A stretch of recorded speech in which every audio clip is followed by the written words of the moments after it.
আমাদের এই দিন ইসলামের এই নিয়ামতকে ভালো করে বোঝার জন্যে, জানার জন্য, আমল করে জান্নাতে যাওয়ার জন্যে, জাহান্নাম থেকে নিজেদের মুক্তির জন্যে ইলম শিখার কাজ মৃত্যু পর্যন্ত জারি রাখতে হবে।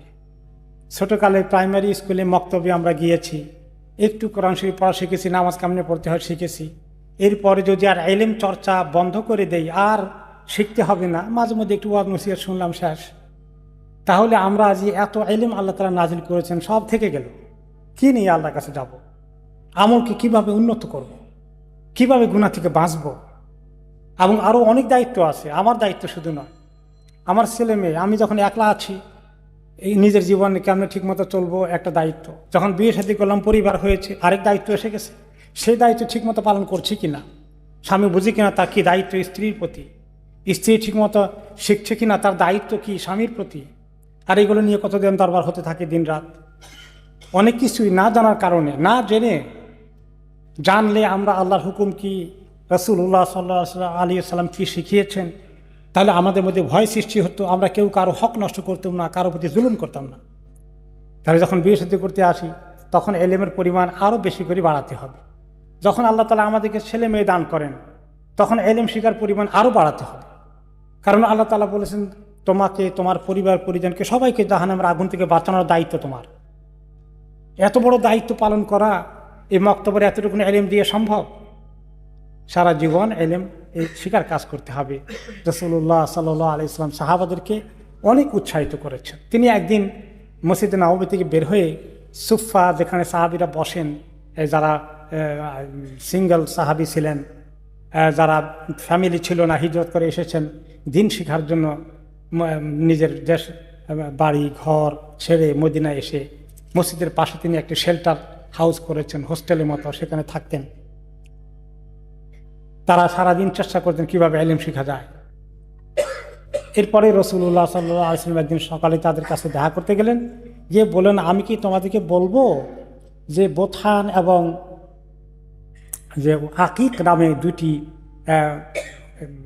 ভ্যালি আছে, যেখানে মোটামুটি একটু নিচু জায়গা, বৃষ্টি হলে একটু পানি টানি জমে, সেখানে ঘাসপালা অনেক আছে, সেখানে অনেক পশু চড়াতে নিয়ে যায় মদিনার লোকেরা, তাদের উট, ছাগল, ভেড়া সব ওইখানে ঘাসের ব্যবস্থা আছে। সব জায়গায় তো মরুভূমিতে পাওয়া যায় না ভালো ঘাস, ওই জায়গায় ভালো আছে।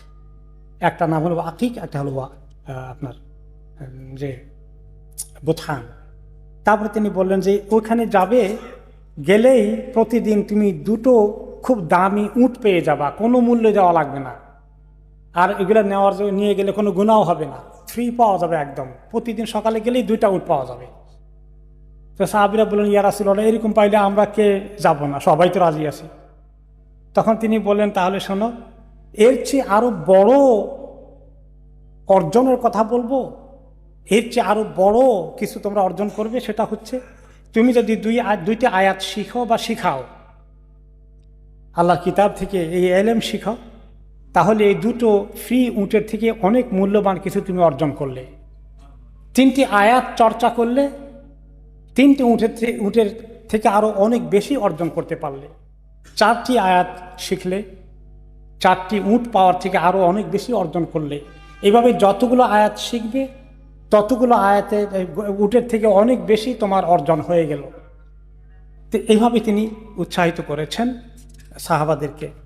কারণ ইলম শিকার কাজটা শুধু মক্তবের মধ্যে সীমাবদ্ধ থাকা ঠিক নয়। যত বড় হচ্ছে ইলমের পরিমাণ, তত আমার ইলম বড় হওয়া লাগবে।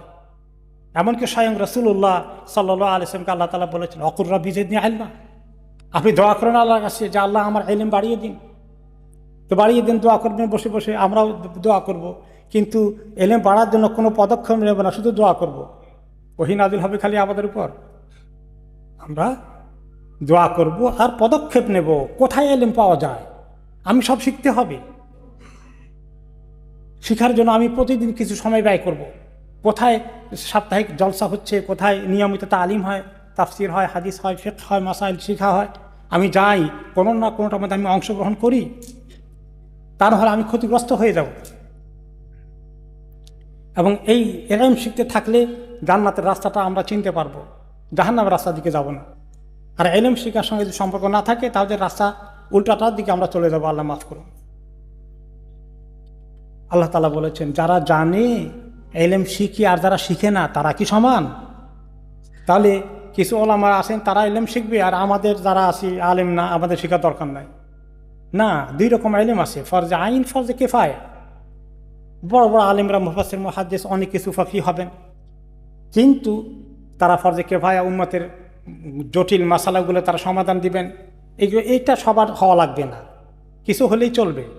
প্রত্যেক সমাজ থেকে অল্প কয়েকজন শিখলেও চলবে, কিন্তু জান্নাতে যাওয়ার জন্য, পরিবারকে জান্নাতে নেওয়ার জন্য, জাহান্নাম থেকে বাঁচানোর জন্য ইলমটা কি শুধু আলেমদের দরকার? এটা আমাদের সবার দরকার।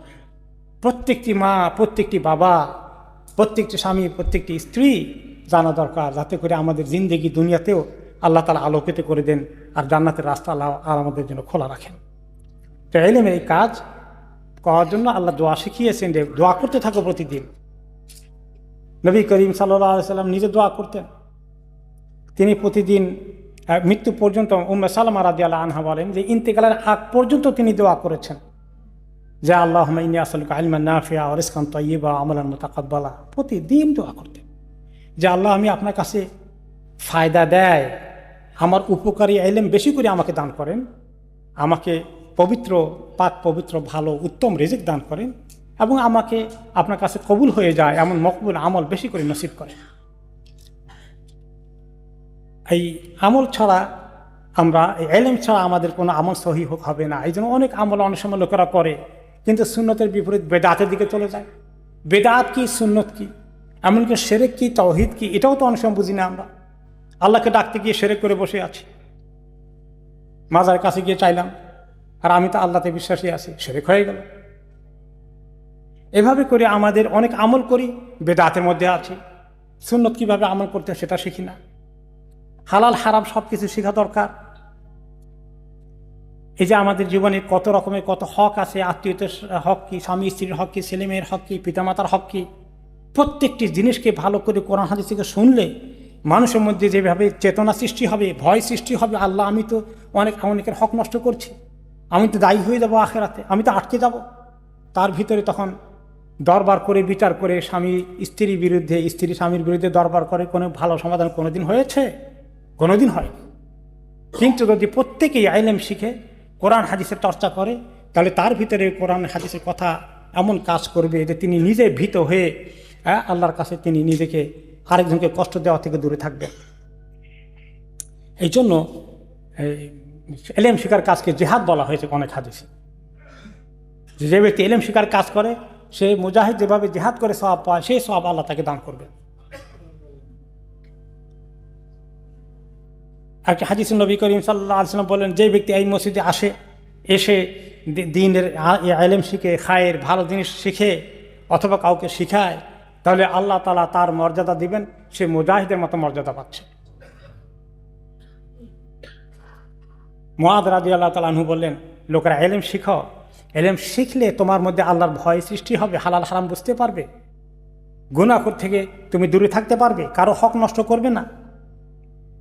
আর এই ইলম শিখার কাজে আসলে এইটাই একটা বড় ইবাদত। নামাজ যেমন ইবাদত, রোজা ইবাদত, হজ ইবাদত, ইলম শিখার কাজটা অনেক বড় ইবাদত। এবং তিনি বললেন যে এই ইলম শিখার মধ্যে যে যত সময় দিচ্ছ, তুমি তাসবিহ করলে যে সময় হয়, আল্লাহ তাআলা, তুমি সুবহানাল্লাহ আলহামদুলিল্লাহ বসে বসে তাসবিহ পড়ো, ইলম শিখার কারণে ইলম শিখা হচ্ছে, তাসবিহ শিখলে যে সওয়াব তুমি পেতে, সেটাও আল্লাহ তোমাকে দিবেন। অল বাহসু আনহু জিহাদ, এবং ইলমের জটিল মাসালা খুঁজতে খুঁজতে সময় ব্যয় করছো, এটা আল্লাহ তাআলা তোমাকে আল্লাহর রাস্তায় কষ্ট করে জিহাদের সওয়াব দান করবেন। আলী রাদিয়াল্লাহু আনহু বললেন যে আমরা তো আসলে সময় পাই না। এখন আমি যে জিজ্ঞেস করি, আপনি কেন ইলমের মজলিসে বসেন না, কেন তাফসিরের মজলিসে বসেন না, কেন হাদিসের মজলিসে বসেন না, কেন ফিকহ শিখতে আসেন না? আমার তো সময় নাই, এত কাজ, আমার দোকানে কেউ নেই, সব সারাদিন আমাকে চালাইতে হয়, আমার চাকরি অনেক লম্বা, 2টা চাকরি করতে হয়, এই শুধু এগুলো আমাদের মধ্যে আছে।